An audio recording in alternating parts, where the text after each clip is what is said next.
একজন বাচ্চার মাথা দেহ থেকে আলাদা হয়ে নিচে পড়েছিল। দার্জিলিংয়ে এমন একটা স্কুল আছে যেখানে 5টার পরে স্কুলের ভেতরে ঢোকা নিষেধ, এমনকি আশেপাশে থাকতেও দেয় না।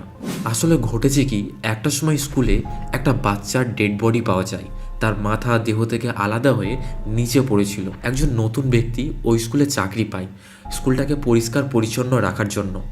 একদিন সে 5টার সময় স্কুলের গেটে তালা দিচ্ছিল, তখনই সে ভেতর থেকে কোনো বাচ্চার হাসি শুনতে পায়। সেভাবে কোনো বাচ্চা হয়তো এখনও ভেতরে রয়ে গেছে, তাই সে গেটটা খুলে ওই হাসিটার পেছন করে। সেটার পেছন করতে করতে সে দোতলায় গিয়ে পৌঁছায়, যেখানে ওই বাচ্চার ডেড বডিটা পাওয়া গিয়েছিল। তখনই তার মনে পড়ে এখানে অতীতে কি ঘটেছিল।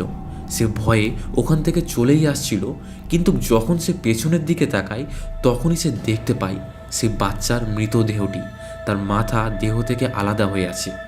এটা দেখে ভয়ে সে ওখানেই অজ্ঞান হয়ে যায়। পরের দিন যখন স্কুলের স্টাফেরা আসে, তারা তাকে অজ্ঞান অবস্থায় দেখতে পায়। তার জ্ঞান ফিরলে সে পুরো ঘটনাটা তাদেরকে বলে। তারা কিছুটা অবাক হয়, কিন্তু তার কথা অবিশ্বাস করে না, কারণ এমন ধরনের কিছু ঘটনা আগেও তাদের সাথে ঘটেছে।